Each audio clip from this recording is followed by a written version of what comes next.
Hello बच्चों, madam की पाठशाला में आपका स्वागत है। मैं हूं आपकी मैडम सरिता, लेकर एक और नई वीडियो जिसका शीर्षक है वाक्य विचार।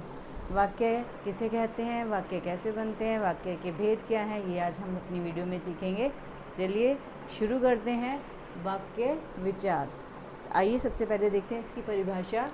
भावों और विचारों को प्रकट करने वाला व्यवस्थित शब्द समूह वाक्य कहलाता है। अब वाक्य किसे कहते हैं? एक शब्दों का व्यवस्थित समूह जिससे हम अपने मन के भावों को और विचारों को प्रकट कर लेते हैं, उसको क्या बोलते हैं? वाक्य। ठीक है, वाक्य किससे बनते हैं? व्यवस्थित शब्द समूह से। अब शब्द किसे कहते हैं, ये मैं आपको ऑलरेडी एक वीडियो इस पर बनाकर डाल चुकी हूँ, वहाँ पे आप इसका मैं लिंक डाल दूँगी, आप देख सकते हैं। शब्द फिर किससे बनते हैं वो आप अपना जाके वीडियो उसमें देख सकते हैं। है व्यंजन से बने शब्द, शब्द से बने शब्द, समूह से बने वाक्य और वाक्य से बने अनुच्छेद। तो अभी हम अपनी वापस इसी वीडियो पे आते हैं। क्या है? वाक्य विचार। तो क्या बताया, वाक्य किसे कहते हैं? भावों और विचारों को अपने हमारे जो हम फील कर रहे हैं या जो हम सोच रहे हैं उनको हम किस तरह से व्यवस्थित शब्द समूह में लिख सकते हैं, वो कहलाते हैं वाक्य। लिखना या बोलना। ठीक है, अब हम देखते हैं वाक्य के भेद कितने हैं। अर्थ के आधार पर वाक्य 8 प्रकार के होते हैं। कितनी तरह के होते हैं? 8 तरह के। आपने बहुत बार सुने होंगे इनके नाम, मतलब वाक्य के उदाहरण किए हैं, लेकिन आपको उनके नाम नहीं पता होंगे। तो आज आपको वो नाम बड़े अच्छे से क्लियरली समझ में आ जाएंगे। तो देखें कौन से हैं। सबसे पहला है विधानवाचक वाक्य। विधानवाचक वाक्य क्या होता है?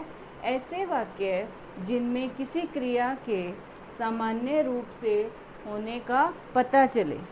मतलब ऐसा वाक्य जिसमें सिर्फ आपको पता चल रहा है, सिंपली पता चल रहा है कि कोई काम हो रहा है। जैसे राम नंदन पत्रिका पढ़ रहा है।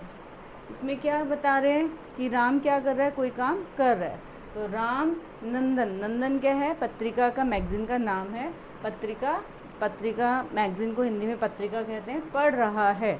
तो सिंपल हम जब एक किसी बात को बताते हैं आराम से, जिसमें क्रिया के सामान्य रूप से होने का पता चले, वो कौन से वाक्य हैं? विधानवाचक वाक्य। क्लियर हुआ?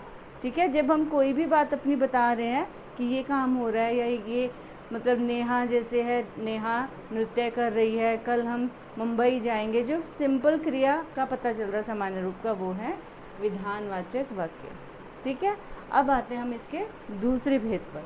वाक्य का दूसरा भेद क्या है? निषेधवाचक वाक्य। निषेध, इसके नाम में ही इसका अर्थ छुपा है। नी का मतलब नहीं। ठीक है, ऐसे वाक्य जिनसे किसी क्रिया के न होने का पता चले, उन्हें निषेधवाचक वाक्य कहते हैं। तो ये बहुत सिंपल सा एक हिंट है निषेधवाचक वाक्य को समझने का, कि इसके नाम में ही पहले नी लिखा है। नी का मतलब है नहीं। तो जिस वाक्य में क्रिया के होने का न पता चले, वो है निषेधवाचक। उदाहरण देख लेते हैं। राम नंदन पत्रिका नहीं पढ़ रहा है। तो इसमें और इसमें, दोनों वाक्यों में क्या डिफरेंस है? यहाँ पे हम क्रिया के सामान्य रूप से होने का बता रहे थे विधानवाचक वाक्य में, और निषेधवाचक वाक्य में क्या करें? हम क्रिया के होने का नहीं बता रहे हैं कि क्रिया नहीं हो रही है, कि राम नंदन पत्रिका नहीं पढ़ रहा है। तो इसमें इम्पोर्टेंट क्या है? ये नहीं। इससे आपका भेद पता चल रहा है कि वाक्य का कौन सा भेद है? निषेधवाचक। क्लियर? उसके बाद आते हैं हम तीसरे भेद पर। तीसरा भेद क्या है? विस्मयवाचक वाक्य। विस्मय का मतलब होता है जिससे तुम्हें सुनकर या तो बहुत हैरानी हो या बहुत खुशी हो, मतलब एक्सप्रेशंस आए जिससे आपके भाव अचानक से एकदम से पलट जाएं, परिवर्तित हो जाएं, वो होते हैं विस्मय का अर्थ ये होता है। तो विस्मयवाचक वाक्य भी उसी कैटेगरी में, उसी की परिभाषा में हम उसको देखते हैं।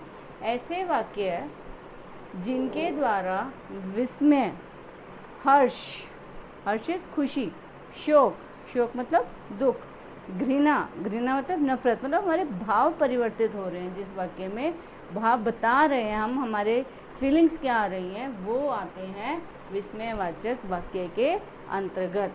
उदाहरण से आपको और क्लियर हो जाएगा। जैसे है वाह राम नंदन पत्रिका पढ़ रहा है, तो यहाँ पे हम क्या कर रहे हैं, खुश हो रहे हैं, यहाँ पे हम हर्ष वाला भाव दे रहे हैं।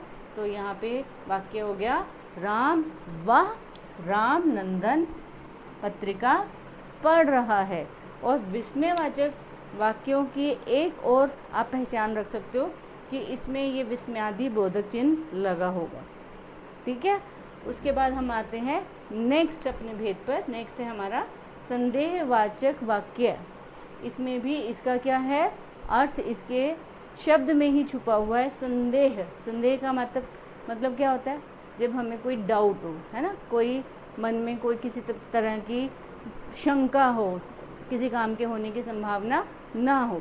तो अब इसकी परिभाषा देखते हैं और क्लियर करते हैं।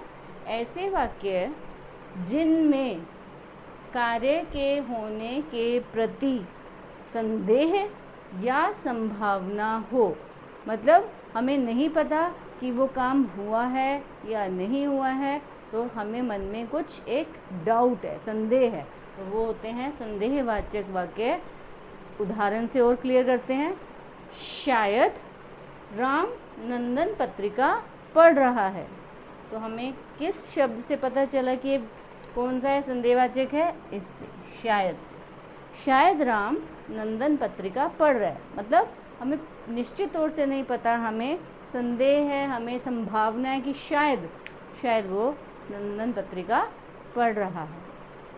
समझ में आए ये चार भेद, विधानवाचक वाक्य, निषेधवाचक वाक्य, विस्मयवाचक वाक्य एंड संदेहवाचक वाक्य। इनके नामों में ही इनकी परिभाषा छुपी है, और बाकी जो थोड़ी बहुत ही कसर आपको समझ में ना आई हो तो वो इनके उदाहरण से आपको क्लियर हो गई होगी। मैंने जानबूझ के एक ही तरह का वाक्य रखा है ताकि आपको हर वाक्य में क्लियर हो जाए कि हमने क्या लगाया, जिसकी वजह से उन वाक्यों में आपस में अंतर हम कर सकते हैं। ठीक है, अब करते हैं अगला पांचवा भेद, आज्ञावाचक या विधिवाचक वाक्य। ऐसे वाक्य जिनसे आज्ञा, अनुमति, निवेदन, आदेश आदि का पता चले वे आज्ञावाचक या विधिवाचक वाक्य कहलाते हैं। आज्ञा मतलब किसी को आदेश देना, अनुमति किसी से आज्ञा मांगना, निवेदन किसी से प्रार्थना करना, और आदेश किसी को ऑर्डर करना। तो ये चारों जिन वाक्यों में ये चारों भाव आ रहे हों वो क्या कहलाते हैं, आज्ञावाचक। चारों मतलब इकट्ठे नहीं, जिस भी वाक्य में या तो आज्ञा है या अनुमति है या उसमें निवेदन कर रहे हैं या उसमें आदेश दे रहे हैं, तो ये चारों अगर अलग अलग किसी भी वाक्य में हैं तो वो कौन सी कैटेगरी में आएंगे, आज्ञावाचक या विधिवाचक वाक्य में। उदाहरण देखो, राम नंदन पत्रिका पढ़ो या सदा सच बोला करो। तो इसमें क्या कर रहे हैं, उसको आज्ञा दे रहे हैं, और इसमें क्या कर रहे हैं, आदेश दे रहे हैं या निवेदन कर रहे हैं कि सदा सच बोला करो। नेक्स्ट है आपका संकेतवाचक वाक्य। छठा है संकेतवाचक वाक्य। जिन वाक्यों में किसी न किसी शर्त के आधार पर क्रिया के होने या करने का पता चले, मतलब ऐसे नहीं है कि सिंपल सामान्य क्रिया हो रही है, एक क्रिया होने पर दूसरी क्रिया उससे शर्त रख रही है तब वो पहली क्रिया हो रही है। तो इस तरह से जिन वाक्यों में किसी न किसी शर्त के आधार पर क्रिया के होने या करने का पता चले उन्हें संकेतवाचक वाक्य कहते हैं। जैसे मोहन कहता तो राम नंदन पत्रिका पढ़ता, तो यहाँ पे शर्त क्या हो गई कि अगर मोहन कहता, और इसमें स्ट्रेस क्या दे रहा है, तो राम नंदन पत्रिका पढ़ता। तो ये क्या हो गया, किसी न किसी शर्त के आधार पर क्रिया का होना।